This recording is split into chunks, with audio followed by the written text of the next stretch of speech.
Embryonic breathing. The embryonic breathing is an ancient Chinese breathing method, closely related to QiGong or QiGong, practice and Taoism. Its English name comes from the fact that a newborn baby will naturally breathe this way, before she would start using the normal abdominal breathing adults would naturally use in everyday life. Embryonic breathing is also often referred to as inverse or inverted breathing, because the movement of the belly is right the opposite of what you experience during abdominal breathing. In embryonic breathing, when you inhale, the belly moves inwards, and as you exhale, the belly moves outwards. This helps to gather and accumulate internal energy in the abdominal region, referred to as qi or qi in Chinese.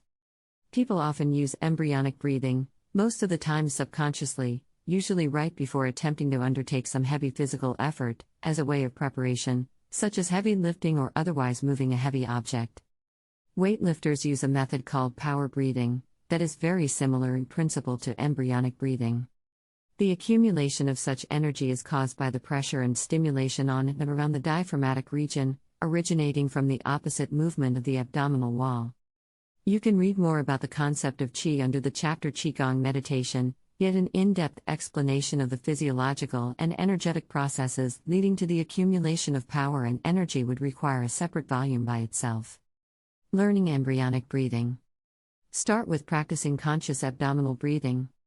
It is useful to be familiar with the advanced abdominal breathing method, as embryonic breathing will share some of its characteristics, while offering an even greater complexity. Once your mind has quieted somewhat, start inverting your breaths. This will most possibly feel strange and even uncomfortable at first, but you will quickly get used to it. Concentrate on your belly, about 1 or 2 inches below your belly button. As you inhale, squeeze and withdraw your belly as you would normally do with an exhale. When you exhale, relax your abdominal wall and push your belly out. Keep practicing this way, continuing to concentrate on your belly. Observe your breathing and the abdominal wall as it moves. You can incorporate counting your breaths, similarly to what you would do in Zen meditation practice, once the inverted breathing becomes natural. Although this is not required, it can aid your concentration if you feel it is necessary. Some would regard this simple technique as the embryonic breathing, yet there is some more to it to be learned.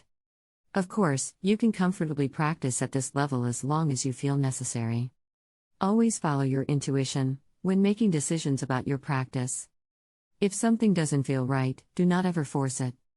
To proceed further, you will need some experience as a meditator, with a strong and undivided focus. Once you feel ready to proceed further, it is time to turn your attention to your lower back. While continuing to focus on your belly, start paying attention to your lower back at the same time. As you breathe, your belly would come inwards with each inhale, while pushing out on the exhale. You should be able to observe a similar movement on your lower back. Although it would probably not be noticeable for the eye, you would definitely be able to feel it. The point that feels like the center of such barely noticeable movement should be in the center of your attention. Although probably not easily noticeable at first, this inward-outward movement of the lower spine will become much more perceptible with practice. As your belly withdraws while you inhale, so should your lower back. Similarly, they would both relax and move outwards with the exhale. Keep focusing on both your belly and your lower back simultaneously. Instead of trying to split your attention 2 ways, try to connect the 2 and focus on them at the same time. It will not be easy, and you definitely should not rush it. Some time and devoted practice will be necessary, but you will get there if you are willing to put in the effort. Take as much time as you need. It may be days, it may be weeks, or longer. The sensation is most akin to that of your lower back moving in and out, yet in reality this is just the contraction and relaxation of the muscles around the spine. Even though it may prove useful to consciously contract and relax these muscles, for many people it could prove difficult to isolate the proper muscles and use only those necessary. Thus is it advisable to only concentrate on the movement, or rather the sensation of it, as it happens, rather than trying to consciously initiate it. When you are able to focus on the front and the back at the same time, the next step would be to connect the diaphragm into your practice. Continue with the practice as usual, but direct your focus onto the top of your abdominal cavity as well as the front and back. Feel your diaphragm pushing down on this cavity, as it contracts, while your belly and lower back are drawing inwards with each inhale. Through the exhale, everything relaxes outwards. Your belly protrudes and your lower back relaxes, as your diaphragm returns to its dome shape. Mental imagery might help to deepen your focus, while going with how it feels would certainly be enough for most of the time.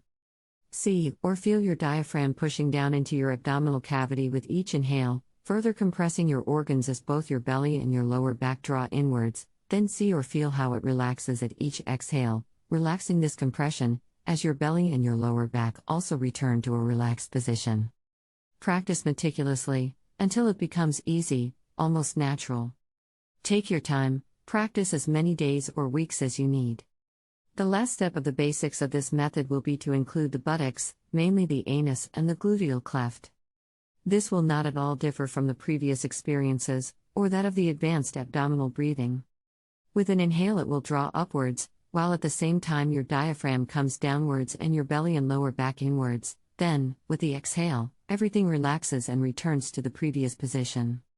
You should now be able to focus on these 4 points, or 4 corners simultaneously, eventually realizing that you are, in reality, focusing on the whole of the abdominal cavity and what happens to it through practicing this breathing technique. It takes considerable effort to be able to maintain such focus, but it will naturally become easier with time. The very center of this focus is what is called the lower dantian, the garden of energy in Chinese tradition. This will be important in QiGong meditation practice, throughout which you will use this newly learned breathing technique extensively. Breathing with such technique could be practiced as a standalone breathing exercise, several times a day, for a few minutes at a time, even when not doing any meditation practice, as it has some additional health benefits. When compared to simple and advanced abdominal breathing methods, mostly those of greater activation of the abdominal wall and additional muscles. Mastering embryonic breathing may also make it easier to learn full abdominal breathing.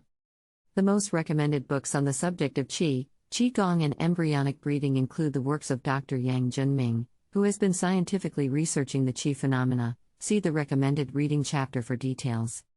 In his books he explains the science behind both embryonic breathing and QiGong meditation in greater depth and detail, offering spiritual, scientific and medical explanations of the bodily processes resulting from the practice. The short introductions offered in this book should be sufficient enough for anyone to try the methods described here and decide if they wish to pursue such practices further. Thanks for watching. Please like, share and subscribe.